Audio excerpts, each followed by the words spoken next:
The forums. The streamers. The blogs. The gamer.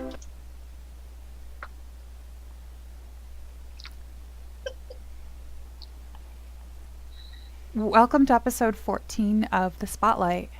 Yes, welcome to the Spotlight on BlizzPro TV, where we cover all the Blizzard community, all their games, World of Warcraft, Diablo 3, StarCraft 2, Hearthstone, and now, of course, Heroes of the Storm, even though it is in alpha, and anything else Blizzard decides that they want to unveil and throw at us that may or may not be a joke. But let's get into who we are. First, of course, we have the Mumble Queen herself, Sosa. Hey, Sosa, how's it going? It's going good. I just got back from a barber shop, and I'll tell you, this Pandaren know how to do hair. I can see that. It looks awesome. Absolutely epic. Yeah. Good. And of course, we have our other host, the wonderful card goddess herself, Shauna. Hello, Shauna. How are you? Hey guys, how's it going tonight? Good. Good. And as for me, I am, of course, Darrow. I am the wheelman for this clown car, and we have been away for a while because I got dumped into the slime river of Undercity and accidentally swallowed some. So, like 2 weeks, I was just laid out sick. So don't drink the water in Undercity. All I gotta say, just don't do it. It's bad. But I am feeling better, so we are back, and there is a lot of stuff that we have not been able to cover, of course, because of not being here for a couple weeks. And of course, unfortunately, we had a bunch of technical issues with our interview with Ro, so that episode wasn't aired. The original episode 14. But hopefully once Ro's schedule settles down a little bit, we'll be able to get him back and talk to him again. But let's get right into this. There is a lot of stuff going on. But first, of course, we definitely want to extend our condolences to the family of Ron Nakata, the Blizzard software engineer who just recently passed away on the 2nd of April. He had stage 4 colon cancer. And they had a whole fundraiser, fund drive to help raise money for his medical costs and everything, because cancer is very expensive to treat, no matter what type of cancer it is. My own mother passed away when I was 18 of brain cancer. So believe me, I understand how expensive all of those treatments are. But the crowdfunding drive is still going on. To help cover the costs, the last of the medical expenses, as well as memorial expenses and other things like that. You can, of course, go to blizzpro.com and check out the article and click on the links to get the donation information of where you can send some money if you choose. It's always sad when we lose a member of the community, and, he worked for Blizzard. I mean, he did stuff that, he made the things that we love fun. So, we're definitely very, very sorry for his family's loss, and definitely want to extend our condolences. But the real news happened this week. We had just kind of a gale storm, wouldn't you say, ladies, of information that just came pouring out of Blizzard. It was a hectic day. Oh my gosh, so much. So we're going to start with the real hot button topic. We're going to talk about April Fools. Now, last year, Blizzard really didn't do anything, and the community was unhappy. So Blizzard decided to bring it back in style. And, I mean, we had, of course, the patch notes, which were absolutely entertaining. Just so many funny things. Rogues being renamed to Blush to avoid spelling errors, and just on and on. It was absolutely hysterical. I loved it. Hunters being required to wear orange vests for safety.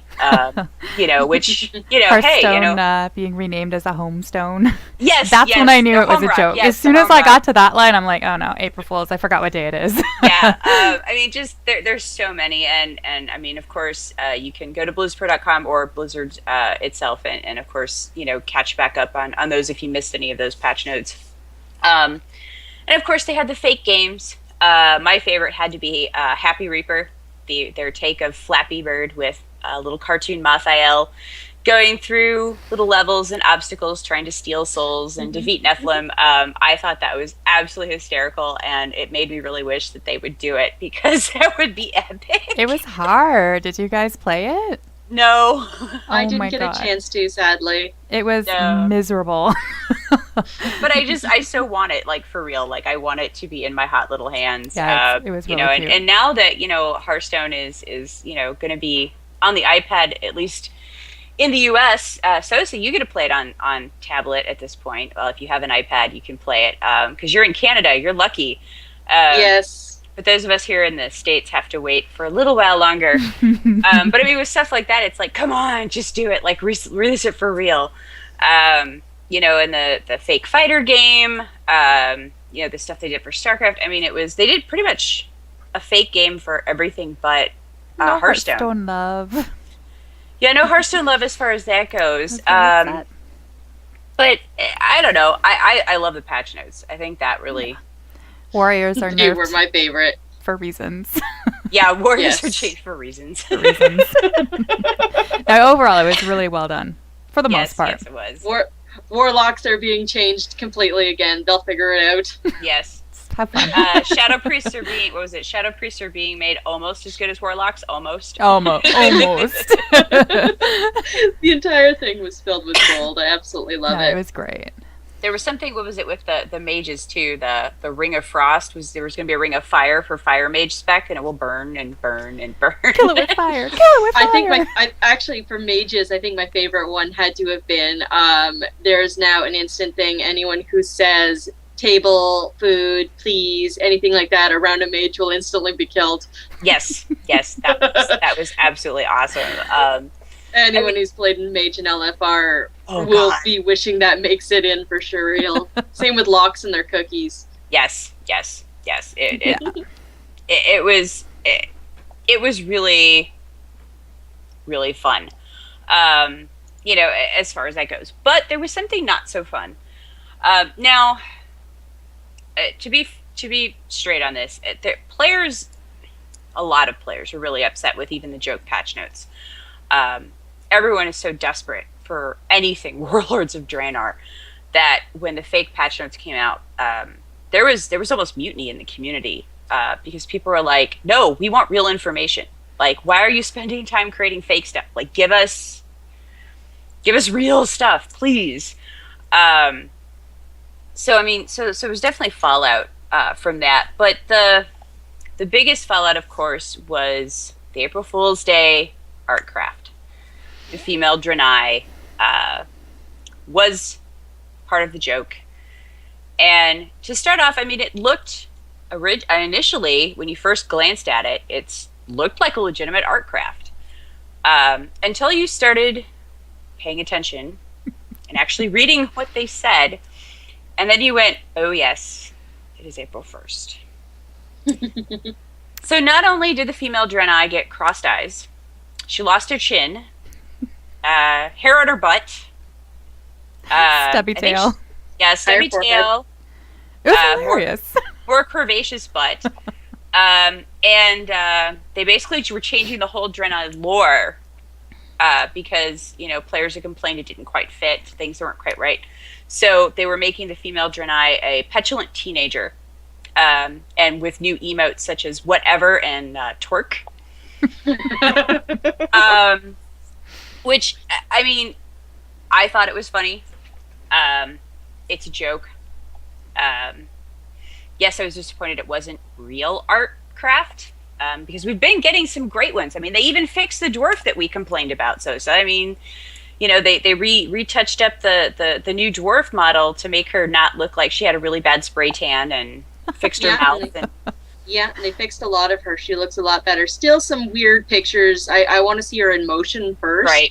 But yeah, she's looking a lot better than she did. in So the I mean, so we original had that, pictures. and then we had this, and the biggest problem. Well, there's quite a few with it. Okay, so Where do we start? yeah, where do we start? Okay, so the term sexist has reared its head. There's definitely offense being taken to the descriptive, the adjective used to describe the fake Draenei's face of being derpy. Think derpy pony from My Little Pony.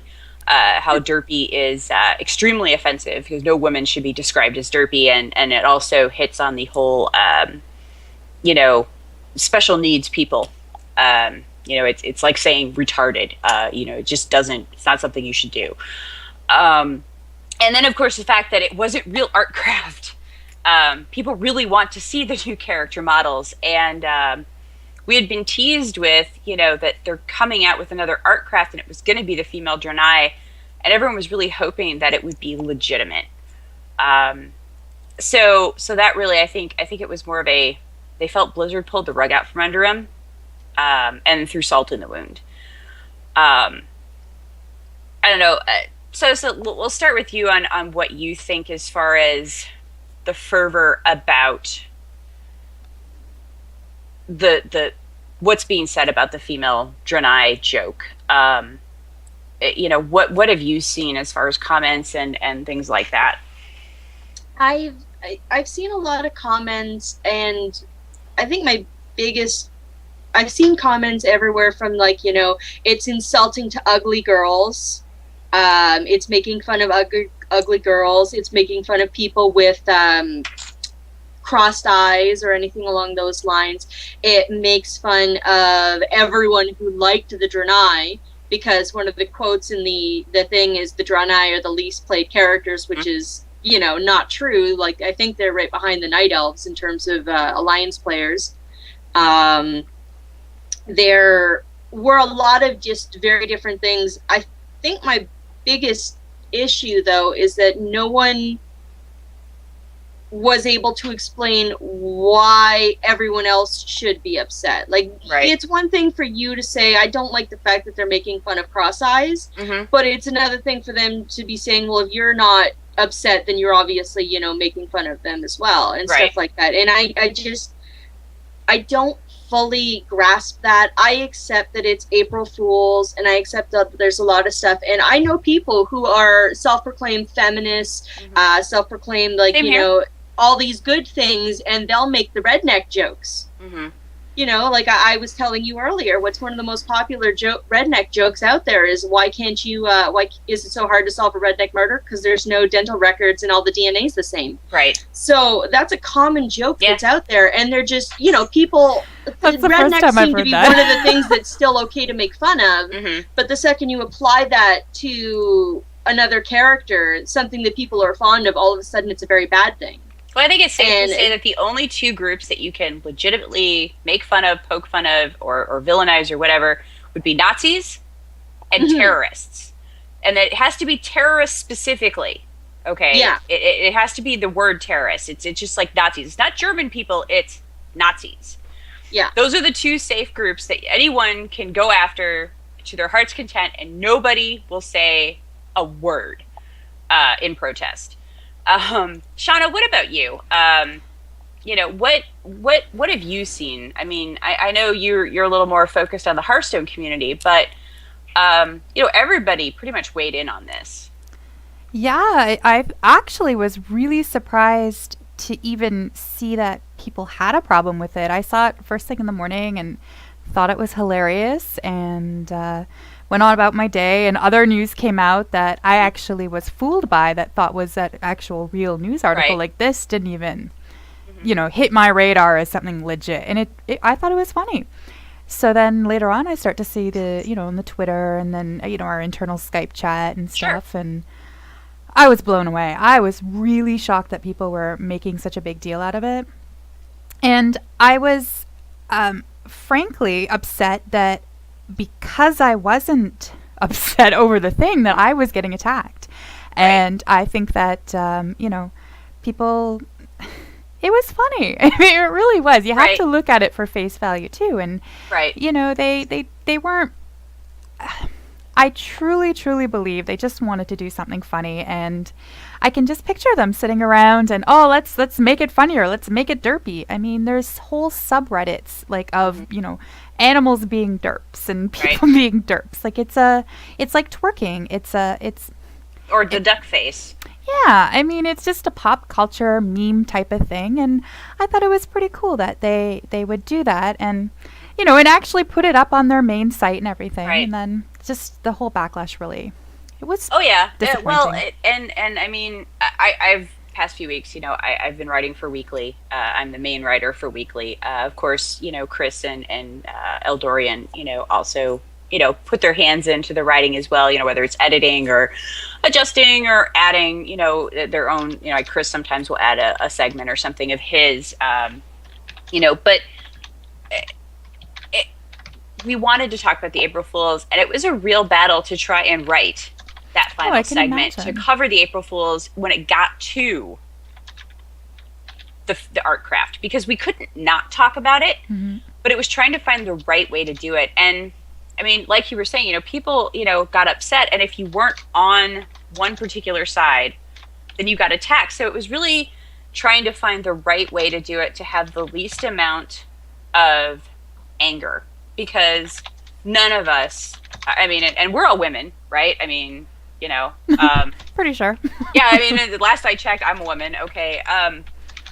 I do understand. I mean, I've been playing video games since Atari. Okay. And I was like, I remember being in grade school and being one of the only girls who had an Atari. They were playing with Barbies. I never played with Barbies. I was climbing trees. I was digging ditches, making mud pies. I was playing army and cops and robbers and tag football or, tackle football, whatever. I wasn't playing with dolls. I hated wearing a dress. When my mother made me put on a dress, I sulked. But, even with all that, I am still a woman. And I think women should be respected, but I also think guys should be respected. And, no matter whether it's a sexual orientation thing or a skin color thing or a religion thing or whatever, everyone should be respected. But the video game community has been so up in arms over these stereotypes. I mean, you've got, Mario, probably one of the single biggest platform games ever, right? Like series, like that is like one of the defining platform game. He has to save Princess Peach because she gets herself caught by Bowser every freaking game. But she's always in another castle. Right. And he keeps going and she keeps getting moved or something, right? So, I mean, so you've got the damsel in distress thing, like she's helpless. And it's not until Mario 3 that you actually get to play Princess Peach That's as not the just a character. video game thing, though. That's a literary device. That's Well, yes, been there's a used literary thing too. for You're right, and it centuries. goes all the way back. Yes, and I mean, sure. I mean, if we want to go to anthropology and stuff, I mean, most societies started out as patriarchal. Women were second-class citizens. They had very few rights, if any. And some of that stuff still stays. And so, even in today's movies, I mean, look at I was forced to watch it because I have a teenage daughter.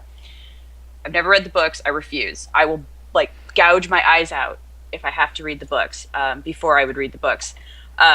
She forced me to watch Twilight. Okay. Bella is the most drab thing. Like, a vase is more interesting than her. A vase has more facial expressions than she did. And she's supposed to be the big hero, and she's supposed to be the love interest, and I was like, why? And we're not even talking about sparkly vampires and sparkly sounds coming up when he does sparkle. I mean, we're not even talking about that. It's just like, are you kidding me? And a woman wrote the story. This is like a horrible character. All the girls want to be like Bella, yet Bella spends the entirety of, I don't know, what is it, the first 4 movies, pretty much being beaten down and asking for more by the men around her. Yeah, it's crazy. So I mean, and of course there was remember all the fervor over Lara Croft in the Tomb Raider series because she was the, the typical video game chick, thin waist, gigantic boobs, and, very sexualized, because she had the short shorts and she's running around saving the day, but she's doing it, with cleavage, up to her eyeballs and, short shirts that are, practically, showing camel toe. I mean, just like, so people complained about that. And I mean, it's gotten better over time. And I mean, we had recently the fervor over Razor and that one picture the his and hers picture that some fan sent to the CEO, that then some admin for the Facebook page decided to post on the official Razer page that caused a huge fervor. And it was a picture, his and hers. It was a shelf. One side was Razer products, all, you know, the boxes, all lined up nice and neat, all matching. The other side was a match set of expensive designer handbags. That actually upset me more than the whole China April Fool's thing. Yeah, me too. Mm-hmm. But I mean, the caption was simply his and hers, and that's it. Some of the comments I saw, some women were like, "Oh, how did you know my boyfriend likes handbags?" You know, and others were like screaming at them. And then Razer apologized, and that made it worse. Mm-hmm. Because Razer's like, all right, we didn't come up with this. Someone sent it to us. And then one of our web people put it on the page. You know, we weren't trying to say that we think girls don't play video games. We know girls don't play. I mean, we know that girls do play video games. We're not sexist. We don't, you know. But the way their apology was set up, people took offense to the apology because they're like, oh, you're trying to throw it off on somebody else. You're trying to blame somebody else. Don't you realize that if you put something on your official page, that means that that's your stance? And that's what happened with Blizzard and the Artcraft. They made a joke out of what happened to be a female character. And suddenly, there's more proof that Blizzard is sexist. That they still have those misogynistic ideas of, you know, the majority of their players are males. Okay, well, maybe if we look at it, yeah, males still probably tip the scale. We're a lot closer to being 50-50. I mean, gosh, I can't think of a time in the past 7 years that a mumble or event hasn't been at least, you know, third of the way filled of women during like non-raid times, and then during raid times it's pretty even. I mean, we all know more and more women are playing video games. We see it, whether it's competition, in WoW. You know, the old joke used to be, you know, you saw a female toon, it was probably, you know, some guy in his mom's basement. Nowadays, it's probably a woman. Mm-hmm. We're still not 100% equal, and I don't know if we ever will be. Especially when we have magazines like Cosmo. Good or housekeeping. Women's World. Yeah, I mean, like, are you kidding me? Like, I do not need another article telling me how to have better sex with my husband. Like, are you kidding? Like, just get off of it, you know? And then they put the half-naked women on. That's what he said. I mean, Cosmos are actually a great way to scare the shit out of a guy, honestly. That's I hate true. to say it. That's you true. put a Cosmo somewhere where a guy's gonna see it, they're gonna freak because half of those sex tips are damaging to the men. Yeah, I mean, so, but to go, you know, with the Artcraft, you know, and all the arguments and all this stuff, and I believe that Blizzard intended, like you ladies, you know, said, you know, it was intended to be funny. They weren't trying to insult anybody. And that may be part of the problem is they didn't realize that it would. And I can understand, WoW Insider actually had that point. You know, the fact that they didn't think about it, you know, shows kind of that, you know, not, you know, that kind of misogynistic, slight, you know, bent to thinking. And I can see the point. It is a valid point. But the best write-up, I think, that I saw was by Apple Cider Mage. She is one half of the Justice Points podcast. Absolutely brilliant article. It's the first article at applecidermage.com, all squished together. It's called April Fool's Jokes and Perfect Storms. And she goes on to say that, you know, she starts off with, okay, part of the problem is players are starved for that expansion information. And I mean, how big is the response been, Sosa, every time they put out an Artcraft? Like, how many comments get thrown up there? Like, I mean, within, what, an hour or two, you've got 500 comments? Or something like that, for each Artcraft, or any information. Like, when they put out the dev water coolers, people jumped all over those. I mean, it's just people want information. So she starts off with talking about that, and but it goes on, and of course we bring back to poor Chris Metzen. He will never live down the fact that he said Warlords of Draenor is going to be a boys' trip. He is never going to live that down, ever. It will be on his tombstone. He died on a boys' trip. That's what his tombstone is going to say. I mean, he's never going to live it down. Something thrall. Yeah, exactly. But I think a big part of the problem had to do with the way people were trying to talk about it. And like I said, the adjective derpy, unfortunately, is the best adjective to describe the face. Mm-hmm. There's no other way. I mean, I can't really think that's what they were going for too, though. Right. But, so it becomes this almost sort of double insult, like you were saying. With people being upset, saying that it's slamming ugly chicks. What's the old '60s song? Was it "You should marry an ugly chick because you never have to worry about her cheating on you"? She'll always be I'm there. learning so many new things today. There's just an old '60s song. I forget who did it, but yeah, it's that you should marry an ugly woman. Because you never have to worry about someone taking her away from you. So I think, though, that the bigger problem is that mothers need to be teaching their children that or their daughters in particular, that they make their body image. There's going to be so much media out there. You're bombarded with it. I have a 10-year-old daughter myself.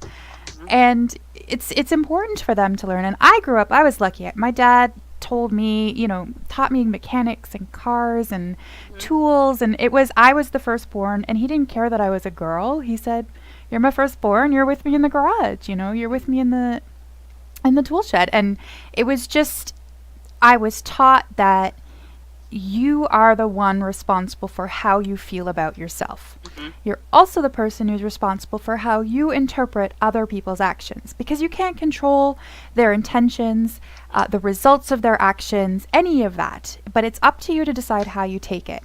And I personally have taught my daughter and everybody that you have to pick your battles, and sometimes there are some horrible injustices. Sometimes you have to step up and make a point. Oh yeah. But if every little thing is a cry to arms and a battle, then at what point does your message get lost? Mm-hmm. At what point is it, don't listen to the girl gamers because everything is going to piss them off? And honestly, if Blizzard had done this with a guy, I'm sure would have been a section of the population saying, well, what, we can't use women as a joke, wanting the opportunity to be laughing at ourselves, but when that opportunity is presented, we can't take a joke. I was very disappointed overall. That's my personal opinion. Well, and to read this little section here of Apple Cider's blog that she put, and like I said, it's very well written, and it really does talk about the realistic aspect of what's wrong with this situation, and a lot of it does have to do with people want real information. They didn't want the joke, especially with something like the art craft. Like, people really legitimately want to see what the new Draenei is going to look like. But I want Christmas every year. And I mean, it will come, and sometimes you get an early present, and sometimes you got to wait for the after Christmas sales. That's true. But she says towards the end here, she says, "Pulling myself back far enough from my feelings about women being mocked at a time like this." And in quote, she says, not intended maliciously, of course, because we all know this wasn't intended to be malicious. Says, means I look at why this happened. Is this a cultural problem within Blizzard? Did everyone think this would have a positive impact, and anyone who didn't not get to speak? Were they overruled? Who looked at this before it went live? We're not talking about a developer being caught off guard and speaking close to his chest, aka Chris Metzen and his boys' trip, but something that was written, edited, and arranged for publishing on the front page. Models were created specifically for this. It makes me wonder. And she raises some very good questions there. I mean, legitimate, logical questions. So for the population of the community that says, "Oh, there go the women again," Sorry, I hate to disappoint you, but that's not everybody. Yes, there are some who just freaked out and just, jumped. But Apple Cider Mage, while she's not always popular with some people because, she is a feminist and she, has that stance, and some people automatically discount her, like you were saying, Shauna. Some people just discount that straight off. Oh, you're a feminist? Oh, I want nothing to do with you. She raised some really good questions there. And, there was more than one person involved in this. And did it come up that this might cause a problem? Have we heard from any of the women behind the scenes at Blizzard? As far as I know, for World of Warcraft, the female CMs, Netheria, I know, was busy trying to listen to every podcast she could get her hands on because of the fervor over April Fools, as well as, of course, which we'll talk about next, the fact that right after, hot on the heels, WoW announced Warlords of Draenor is in closed alpha. Oh my god! And threw out so much information that everybody is just struggling trying to digest every little bit that they can. But I don't. Blizzard hasn't made any official statement that I could find on the community uproar. And probably better that they don't, truthfully. Well, we saw what happened when Razor tried. Exactly. Yeah, you give an inch and the people are not going to be satisfied by it. They're just going to jump even more, sensing that you're weak. Yeah, no, Or pick apart your apology, by focusing on one little thing. Yeah.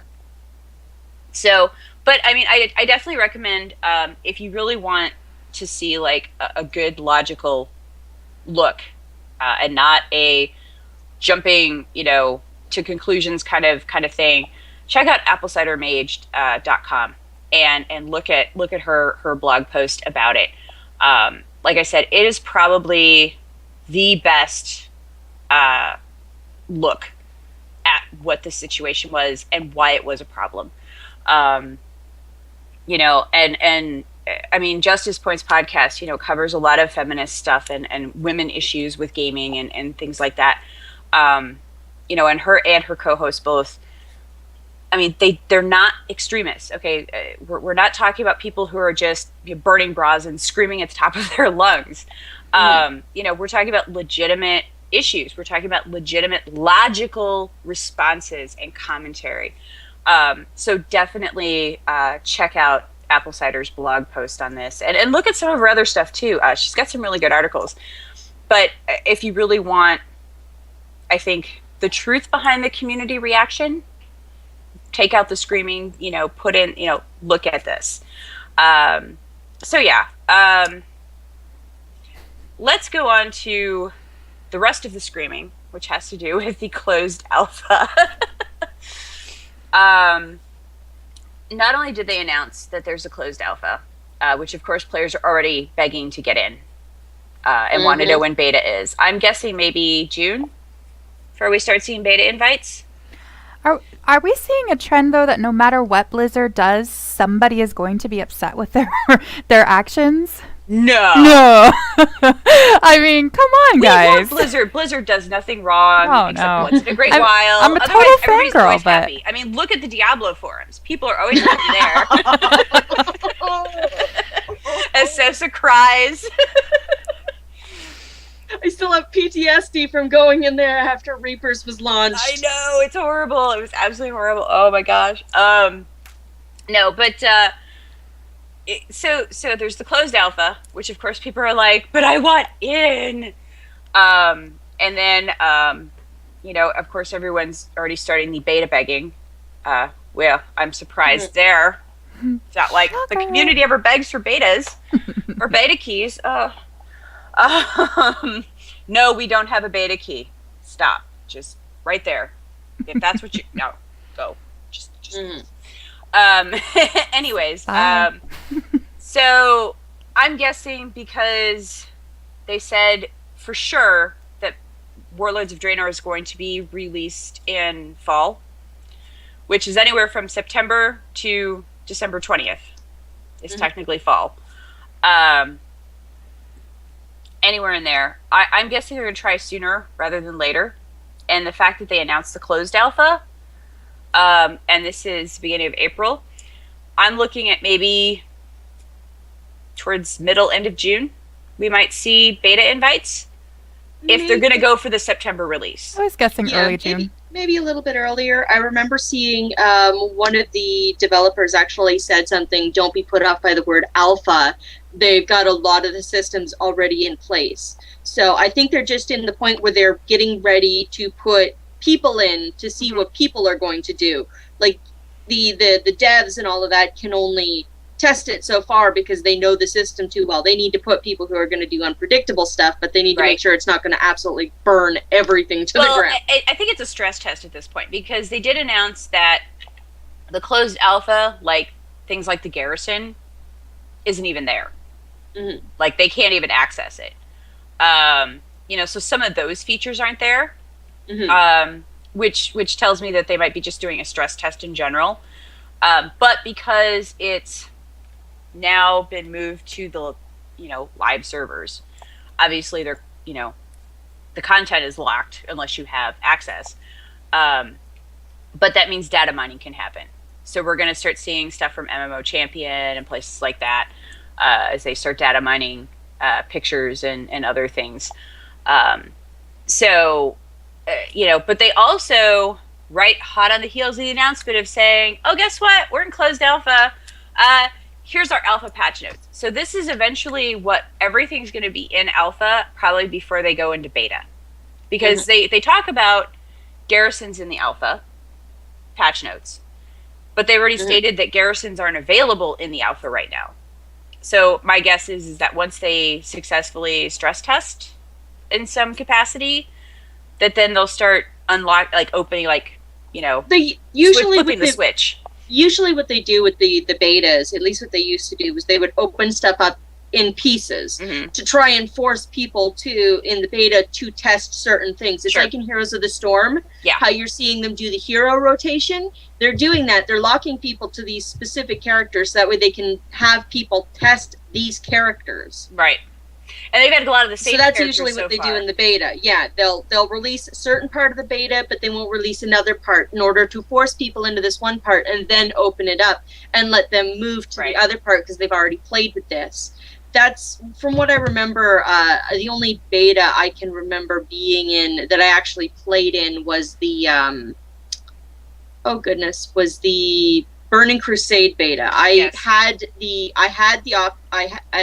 gotten into the Cataclysm beta, but I didn't use it because I wanted it to be new. And same with Mists of Pandaria. Yeah, same here. Yeah, I had the option to go in, but I didn't. I wanted it to be fresh because I knew I'd be playing in it for the next few years. Yep.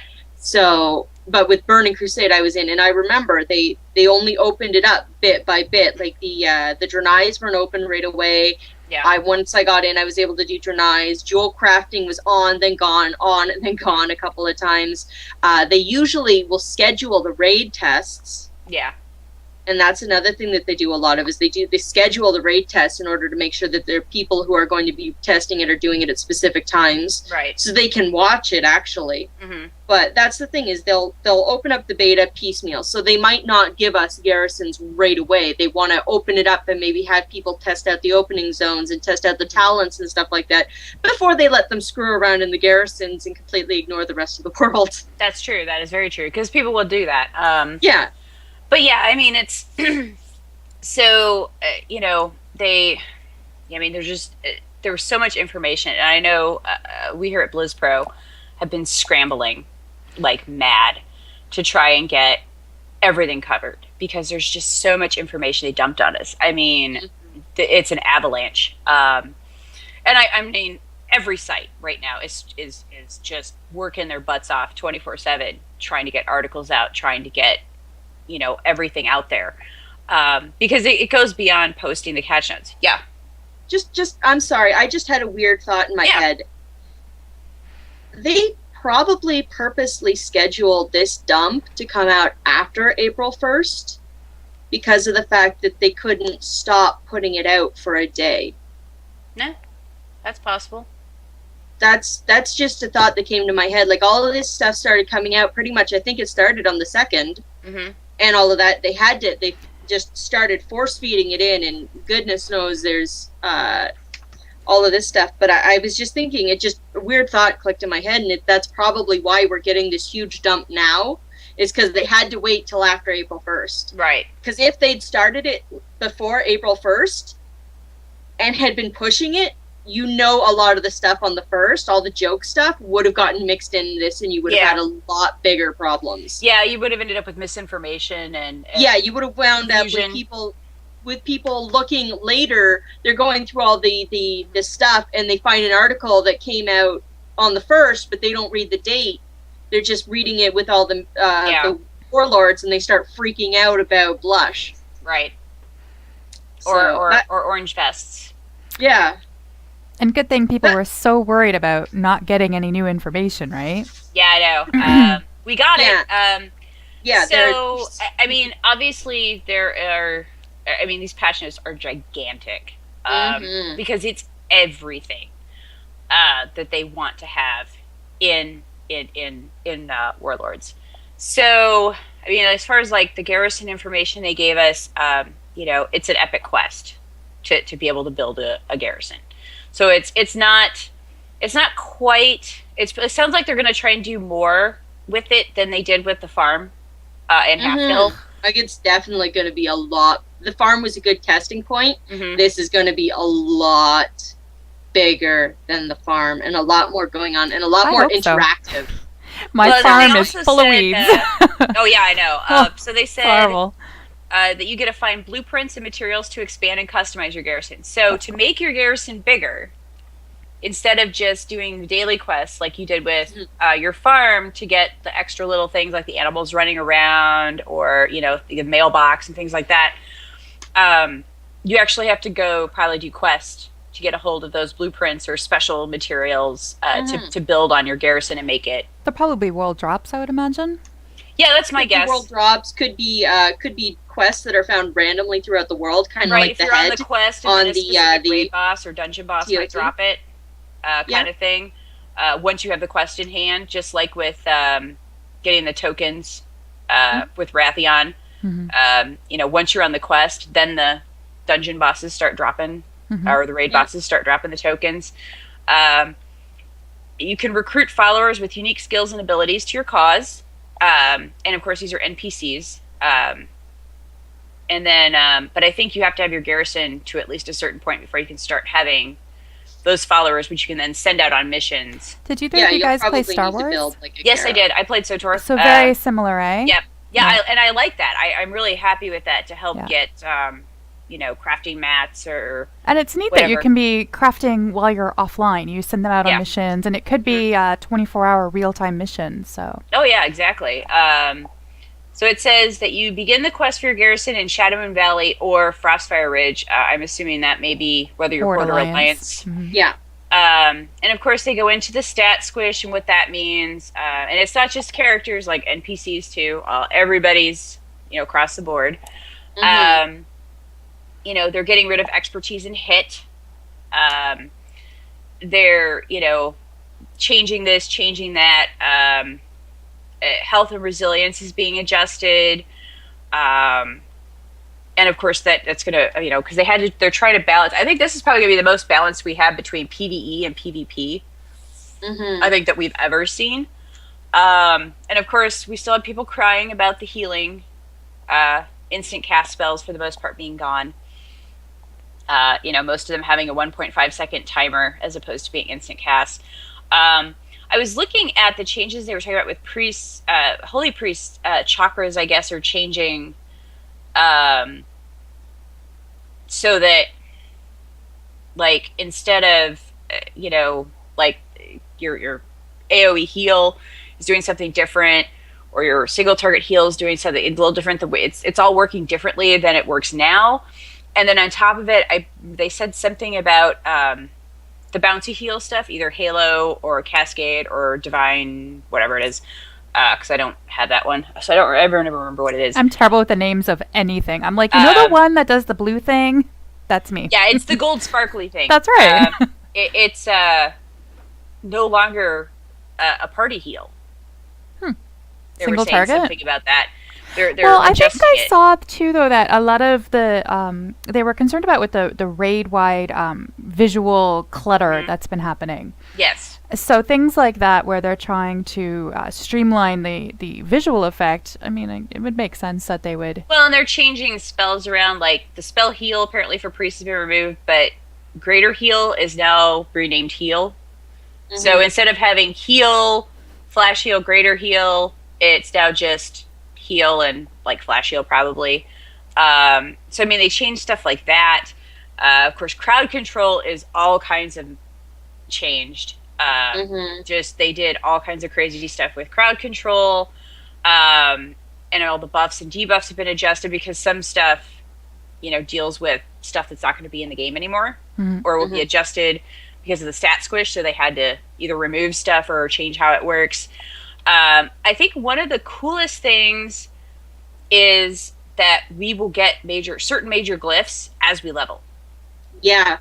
They'll be unlocked. So it'll be just like when you get your spells or abilities, you're not going to get everyone that is in the game. Otherwise, that would put Inscriptionists out of business completely. But certain key abilities. The key ones, the ones that people almost always take depending on their spec. Right. Those ones are the ones that are pretty much going to be learned. Almost all of your cosmetics are going to still be there. Almost all of the situational ones, almost all of your min-max ones are still going to be bought from the Inscriptionist. But those major ones, those ones that you really need, like, I am an elemental shaman, I need this glyph. Those ones are ones that you're going to almost always be given. Yeah, so it's level 25, 50, 60, and 75. Which are the same levels you get your glyphs. You will unlock those major glyphs, at least, which, depending on your, class and spec, will determine which one gets unlocked.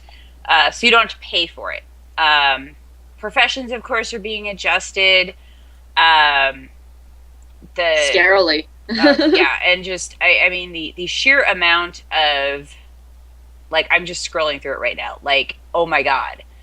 The sheer amount of information and they go into details with the classes. I mean, it's just like, I will never be able to get all this information crammed into my head. But this isn't unique to this expansion. This is something that we've seen when Kata came out, and again when Mists of Pandaria came out. Like, big changes to the talent trees, to the whole glyph system, minor glyphs. So, it's just another, attempt at streamlining and trying to take out the confusion between which ability procs which, benefit for me. And and they're makes a lot of removing sense. They're removing double stuff again that they still have. So they're doing all that, and then they're introducing a new thing called class perks. Let's see here. Hunter. So any spec of Hunter you get, like, it says something called Enhanced Camouflage. You heal 5% of your maximum health every 1 second while camouflage is active. So it pays to be a sneaky hunter. You can get some healing. And of course, if you attack or do anything, you come out of camouflage. But, if you're hurt, there you go. I mean, so there's all these for each spec. And it's random. There's 9 for each spec. And it's random, like, what order they'll unlock is what they were saying. So it doesn't matter what you are. It's not like it's something that comes one after the other. It just sort of pops up. See, what's interesting about them is that the fact that they're given to us in place of new spells or talents or anything like that. Like, I mean, there's still level 100 talents. Yeah, there's still going to be the level 100 talents, and there still might be a level 100 new spell or something like that that everyone is given. But they're giving us also something in between, because a lot of people say it's so hard to look at 10 levels and you're not getting anything. Like, even in the 5 levels that you were doing Mists of Pandaria, when it first came out, those took so long that getting from, 86, 87, Mhm. you know, to 87 or 88, wherever it was that you got that one spell, Yep. and then you got up to the final one and got your talent and all of that. These are just something else that you're given, but what they're doing is they are increasing your character's power, but you don't have to think about them. Most of them are all passives, which Right. I really like the idea of. Like your fire mage is going to get something that improves their fire spells. Your hunter is going to get something that improves either their shots or their pets, Yep. stuff like that. It's a nice thing to be getting, and I really like this idea. It's like my passive talents. Mhm. It's like a passive skill and all of this stuff, but I'm not picking it. But Yeah. it's just like getting your old passives back out of the spell book, which they actually took a lot of those out of originally because they wanted to clean up the spell book. And being And random, people were bored with passives, yeah. right? And being random, it makes it, so it's not cookie cutter. Mm-hmm. It's not like you have. It's not like somebody saying, in a guide, okay, when you hit level 91, you want to pick this perk first. Mm-hmm. And then I you don't hit see level anything 90. about it being random, though. I just see that you will learn a different perk for existing skills, but some characters will learn a specific one faster. Like Disciple and Holy Priest will both learn the improved heal perk, but Holy Spect will gain access to it earlier than Discipline.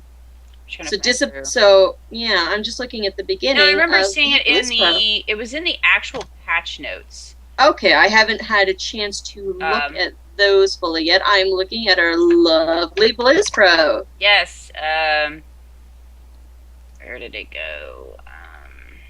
Here we go. Level 100. It's right towards the beginning of the article of the patch notes article. It's for level 100 talents and drainer perks. It says it's a new feature that adds rewards for leveling.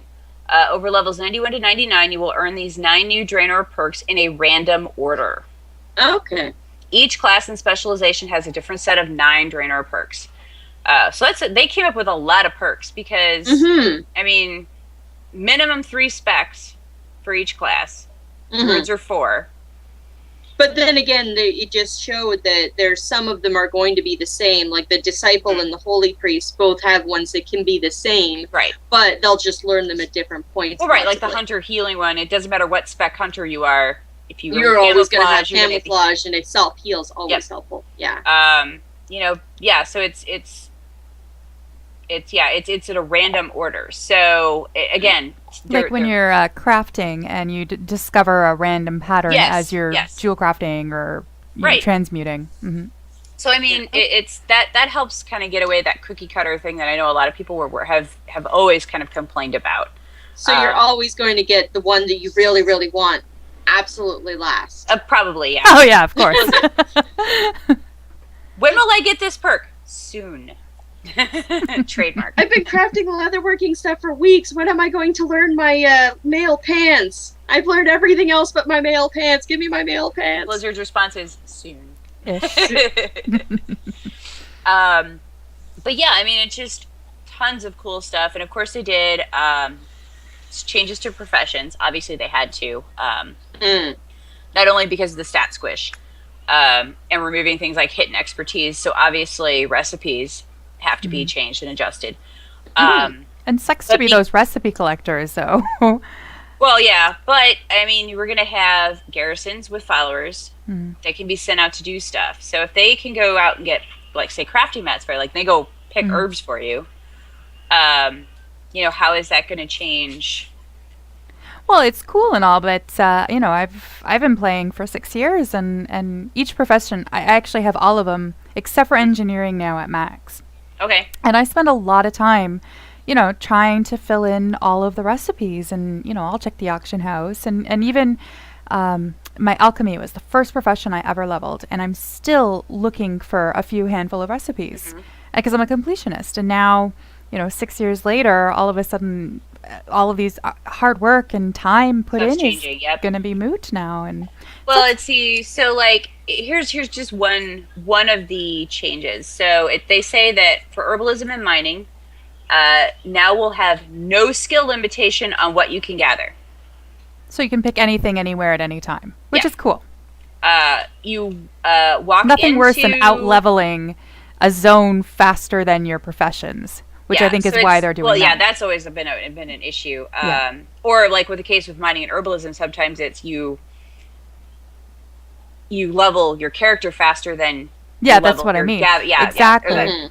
I'm always uh, an expansion behind trying to catch that's up right. on Yeah, my so props. you end up yeah. having to go back into zones Yeah. that you To don't get get stuff, XP yeah. anymore just to level up. Especially because, well, you mine or herb, you get XP too. Yeah. So that levels you faster, but not necessarily your skill. Mhm. So it says, walk into Draenor with like say a 1 skill in herbalism, and you can gather new herbs, just at a lower quantity than someone with say a 600 skill. Well, I noticed that right now in Mist of Pandaria, they've made changes to the mining, and I have a miner that's completely leveled from 0 to 600 just by picking in Timeless Isle and whatnot. And what happens is you pick, they're like fragments, and you have to collect Yeah. 10 fragments Uh-huh. to make a whole.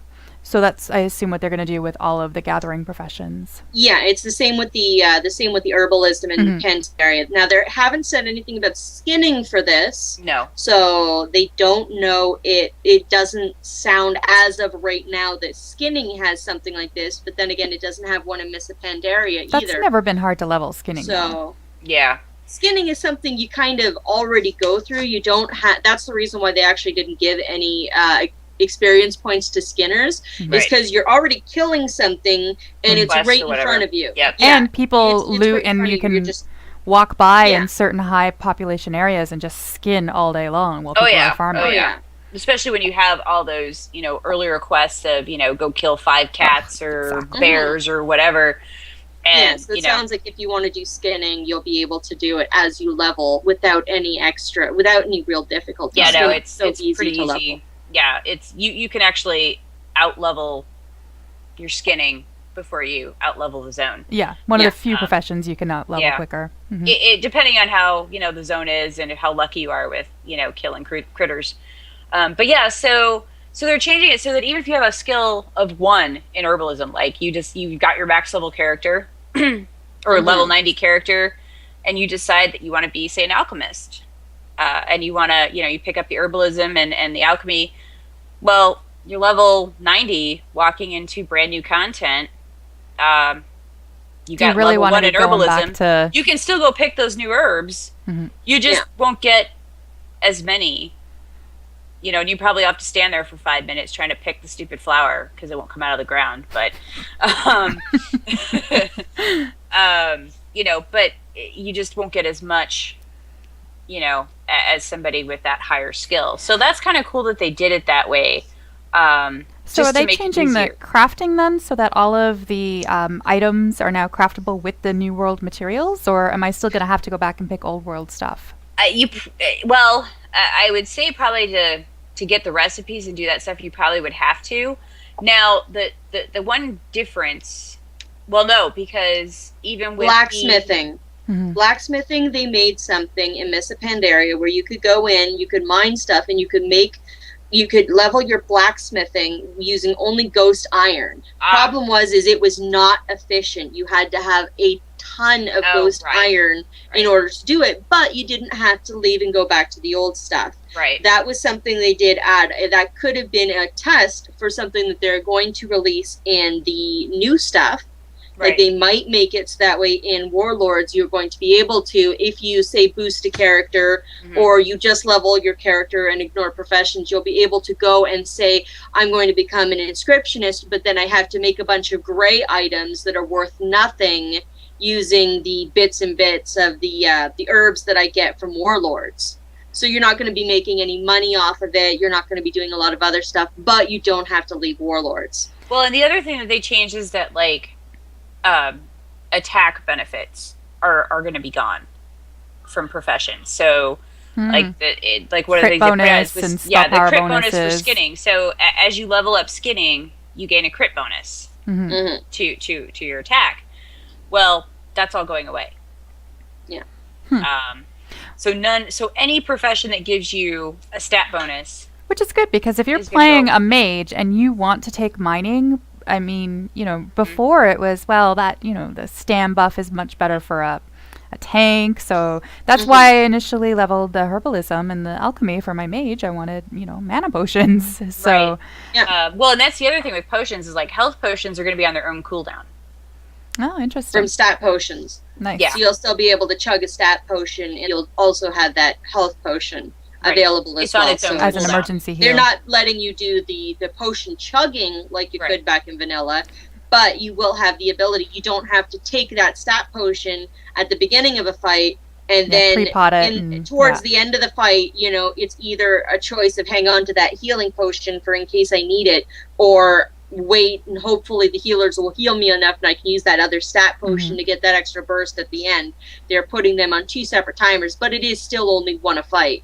Yeah. Well, it's the health potions and the as they termed it in the article, the lock cookies. Your health stones are on the same cooldown because they're both healing items. But they're not on the same cooldown as like Sos was saying, the stat potions. Now, does that mean we're only going to be able to use a lock cookie once a fight?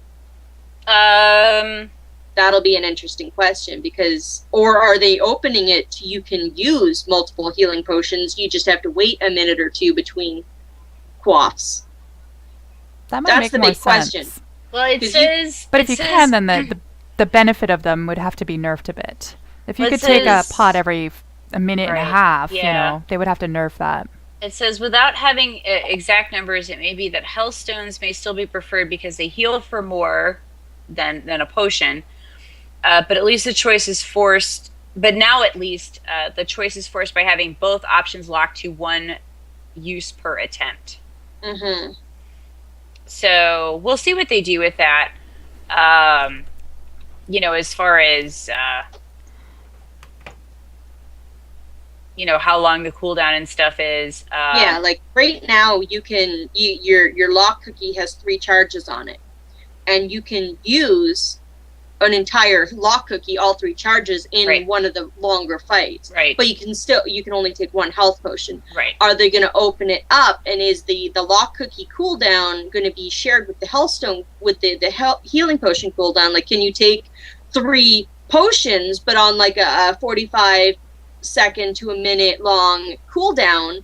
Or is it going to be you can only take 1 lock cookie charge? No, they're putting health potions and health stones around the same cooldown. Yeah. Once Warlords of Draenor. Yeah, but I mean, it is the question still of will you be able to use the lock cookie multiple times? But you can still only use 1. Like you won't be able to chug a healing potion and a lock cookie at the same time, is from what I'm gathering. But are you going to be able to chug your health potions, or are you going to only be able to use that lock cookie once? Yeah, I'm looking at it. It's right now we don't have that information. Yeah. But I do know it's just something that I'm thinking of. Like, that's the way my mind works, is I start to dig into various things like Looking that. for exploits. but I mean, as a raider, I've been raiding a long time. Yeah, This it's is it. understandable. But no, I mean, all of this information, of course, is up on BlizPro.com, as well as, of course, you can go to BattleNet. And it's not that there was nothing happening in Diablo 3, because God knows there's plenty of happening, including a lot of bugs that people are whining about that they're trying to fix.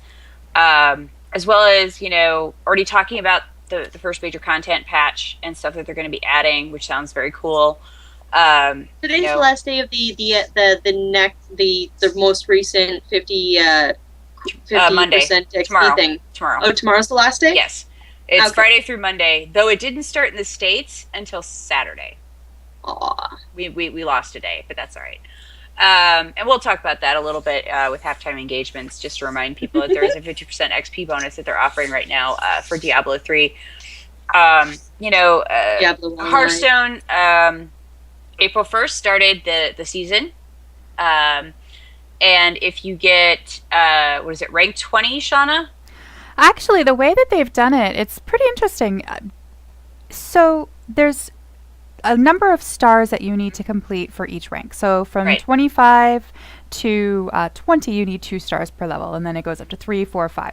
So when you reach up to, say, rank 12, that will earn you a certain number of stars. So let's say you reach rank 12, you earn 23 stars. They'll go back to 25 and they'll fill in all of those stars, and it brings you up to the level that you.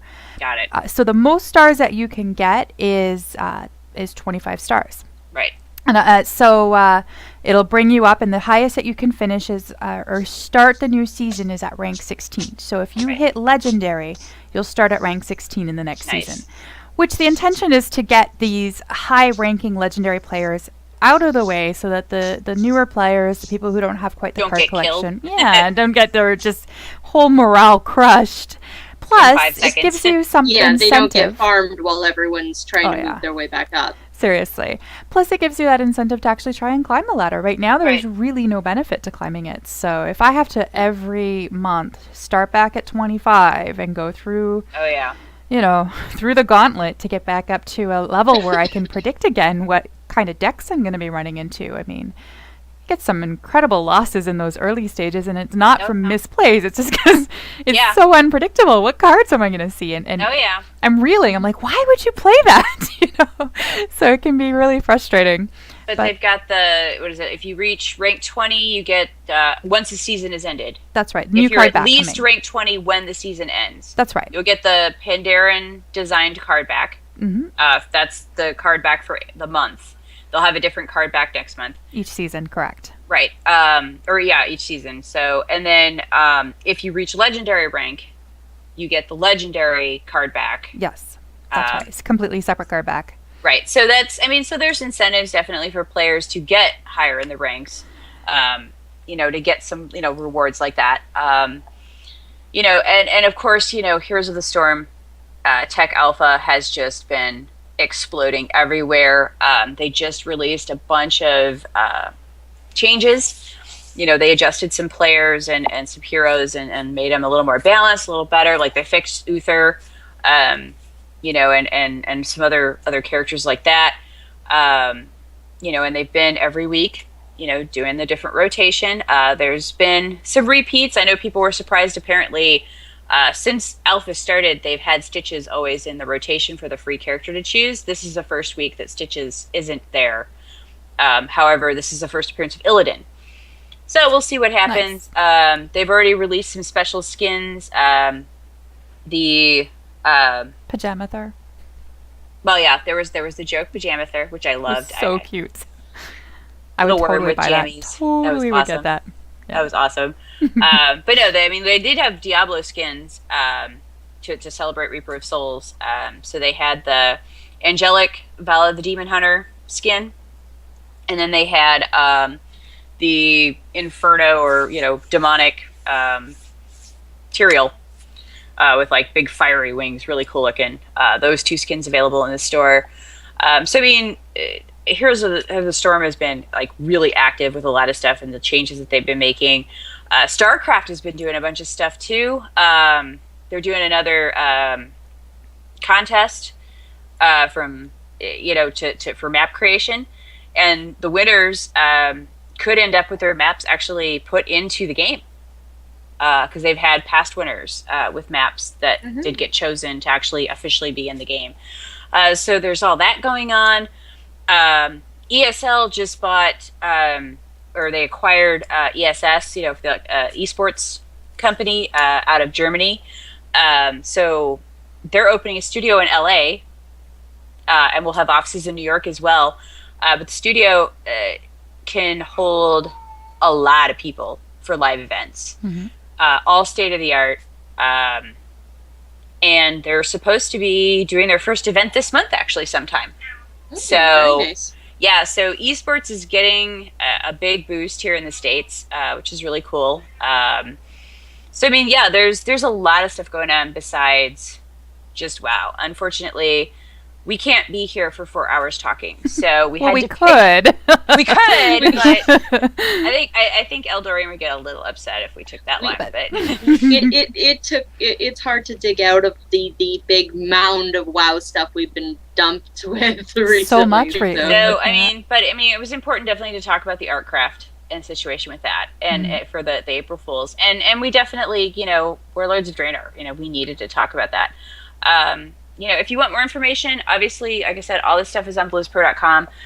We have a lot of new writers, including the one, the only Maticus. Mm-hmm. So he is now writing for us, and I need to pick his brain on exactly what all these priest changes really mean. Because that's one of his specialties, as most people who know Maticus are aware of from his blog and other things. So yeah, there's a lot of good stuff. And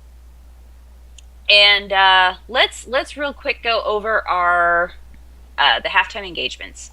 Just some stuff that we can you can do to fill in the time while you're waiting for Warlords of Draenor. Or if you get tired of reading patch notes, because believe me, it's huge. I can understand trying to go read something else. Sosa, why don't you, or Shauna, why don't you start us off actually with what's going on with Hearthstone?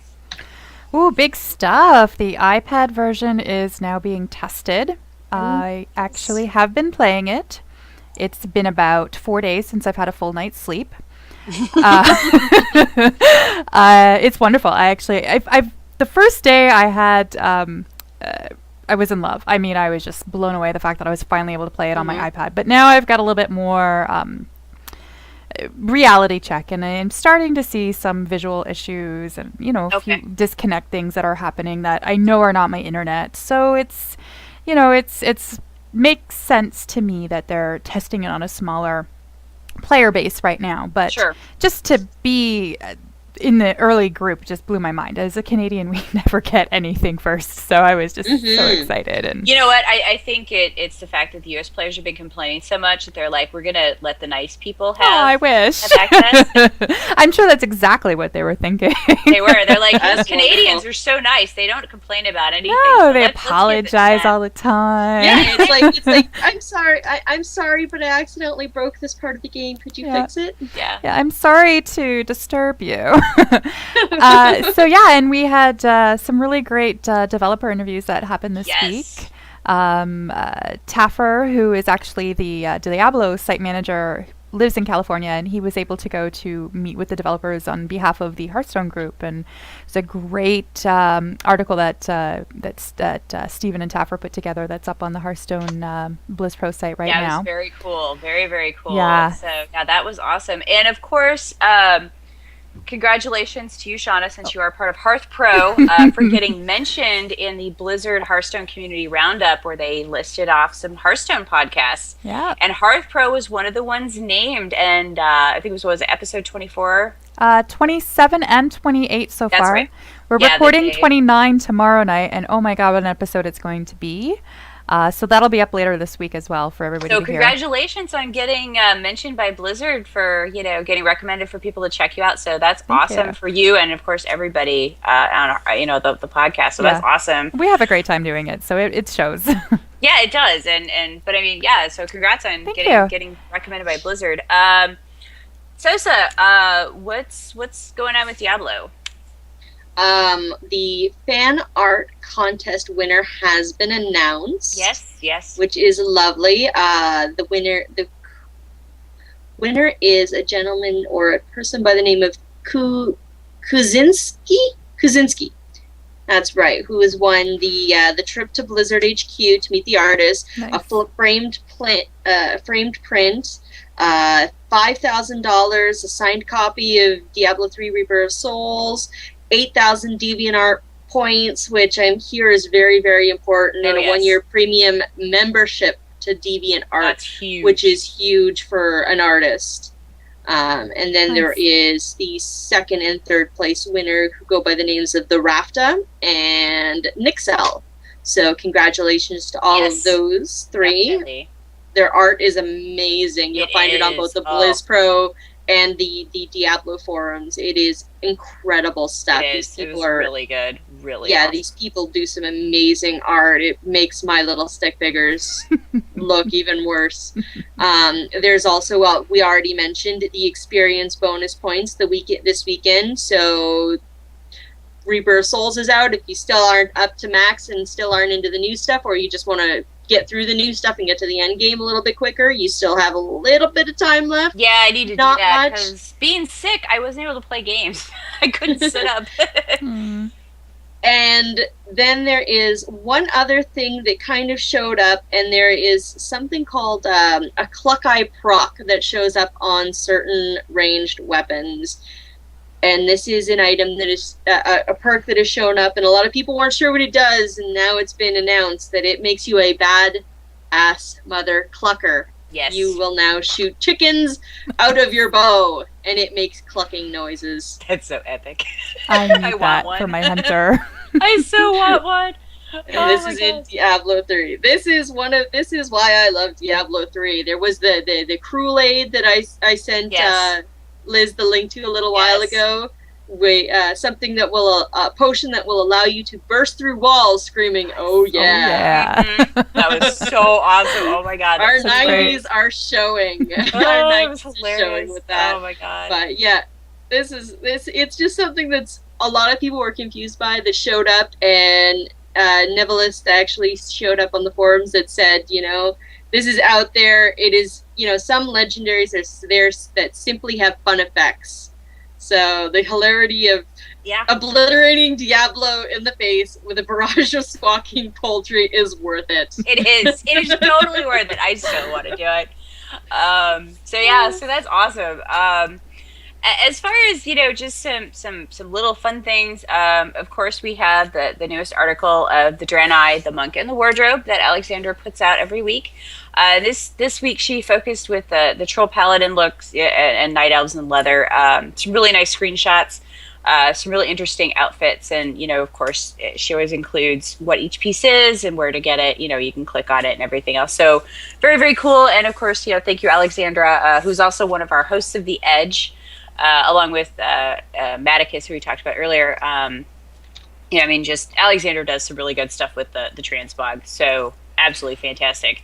And then of course the deck of the week from Don't Kick My Robot. Is just simply, the article is entitled "Don't Kick My Robot Giants," and they go into, all of those card strategies and how to kind of put that to use and make use of that. So thank you to Don't Kick My Robot for that. It's a great deck, by the way. With a what? I'm sorry, it's a great deck, by the way. I've been playing with it a lot, and it's a lot of fun. It looked like it was really cool. Yeah. Definitely thank you to them for putting that together and that article together for us. And then we did talk a little bit about Heroes of Storm earlier. Corlane, it put out it's the first of a new series. It's Heroes of the Storm 101 article on blowspro.com. Click on the Heroes of the Storm game site, and it will direct you to that. So heroesofthestorm.blowspro.com.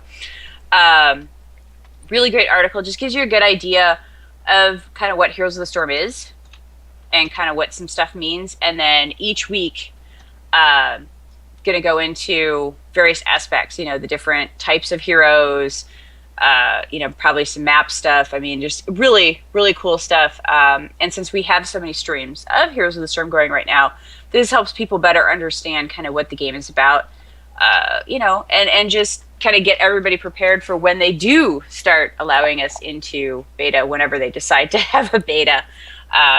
And no, we don't have a beta key. Just stating that again. We don't. So that's it for halftime engagements. For Rose Corner, this week he talked to the Flex Mode podcast people. But definitely check out this episode. This is episode 88, and it's called Podcasters Are Very Flexible. It's a really cool episode. You don't want to miss it. There are some surprises in this episode. I'm not going to give them away, so you'll just have to go download Realm Maintenance, latest episode, and check it out. We do have something really exciting. Our first ever contest. But it's not for beta keys. We have 2 1-year Guild Launch Premium accounts that also comes with, each one comes with a 50-person Mumble server to give away. This is huge. Huge. People have used Engine, people have used, lots of sites. Guild Launch is The site. Yeah, it really is. Just the polish, and It's got just everything. yeah, it's the premium account is like crazy what you get. The amount of customization, the looks, the polish. I mean, this looks like you spent a few $1,000s to get like a professional web designer to put this together for you for your guild site or your team site or whatever. Absolutely amazing. Go to guildlaunch.com. Just browse around, take a look and see what they offer. And then if you look on the comparison of their plans, you can see what premium accounts get you versus regular accounts, etc. And this is a full year of a Guild Launch premium account with a 50-person Mumble server to go along with it. Absolutely amazing. So I mean, if you're looking to update your guild site or your clan site, you know, or you just don't have one, you got a new group, hey, here you go. To win, all you have to do, give us a screenshot of your guild tabard, guild name, clan name, logo. You and your guildies all standing together. Hearthstone team name, whatever, right? I mean, just something. StarCraft team. Give us something to show that you know you've got a group, and then just something short on why you should be the winner. We have 2 to give away. You know, it can be funny. It can be, you know, whatever. I mean, just let us know. We'll take a look. We have until April 18th. You have 2 weeks to submit. And we will reveal the winners on April 20th, our show on that day. Like I said, go to guildlaunch.com. Take a look at what they have. I mean, just it's mind-blowing how pretty it looks. And what you get, I mean, especially the premium account, oh my gosh. Just crazy. They're like practically giving this stuff away just because their prices are so reasonable. So, yeah, take a look and send us your submissions. The email address is spotlight@blizzpro.com. And we look forward to your entries, and hopefully it will not be too difficult to choose a winner. We can but hope. So that's going to do it for us for tonight on the Spotlight. There's so much going on with BlizzPro right now. Obviously, check out the website, www.blizzpro.com. You can, of course, follow us on Twitter @BlizzPro. We have a bunch of shows. We have Twizz's show with Don't Kick My Robot team called Keep Calm and Don't Kick My Robot. We, of course, have HearthPro, Shauna. You can see more of her. We have The Edge, which, of course, now has Medicus added to it. So they not only cover class and spec stuff, but they do also go into rating roles. And, I mean, they've really expanded on what they do. So it really is giving you the edge in your game in Warcraft. We, of course, have BlizzPro Weekly. It's about 10 to 15 minutes every week of condensed news in a fun and fabulous format, fully bearded format, I should say, Chris, there. We have our new podcast, Stormwatch, with our very own Reb from Twizzcast. She's gotten on to that team. So if you want to hear Reb and her wonderful accent and her beautiful wit, please check out Stormwatch. And we have an absolutely brand new podcast. The first episode just came out. You can get the link at blizzpro.com. Archon is also working again podcast. It's Archon and Nineball are doing the West March Workshop podcast. So everything Diablo. Very, very fun. And that's Wednesdays at 8 p.m. Central on actually Archon the Wizard's Twitch channel, not BlizzPro. So go to Archon the Wizard and follow him on Twitch. You know, check out his streams. He does some cool stuff. So yeah, I mean, BlizzPro is just growing. My God, this ending is going to take forever one of these days. We'll have to do a show just for the ending. Sosa, what would you like to leave us with? Always remember, guys, this is a game. Have fun, enjoy yourself, and always remember, Sosa loves you. Yes, even you. Thank you, Sosa. And Shauna, how about you? What would you like to leave us with this week? Wow, how am I going to follow that? Just, keep gaming Might and have keep to having be to fun. the end now. Yeah. Yeah, And- you last. yeah, so we'll see you again next week, and have fun. Yeah, that's the important thing. And as for me, Daryl, keep getting your thoughts and opinions out there. We do this for you. We want to get your thoughts and feelings out there. And, no matter what it is, don't be afraid to speak your mind. That's really important. And believe it or not, Blizzard actually does listen. It may not always seem like it, but they hear. Blizzard sees all. They're kind of like the NSA. It just a little more shady. No, I'm kidding. Really, that's it. I count We're as all getting goblins. banned at this point. I know. All right. Well, Liz thank vanishes you. off of Skype. Yeah. Thank you, everybody, for joining us in the live chat tonight. And of course, thank you to our listeners later on. Everyone, have a great night. Bye bye.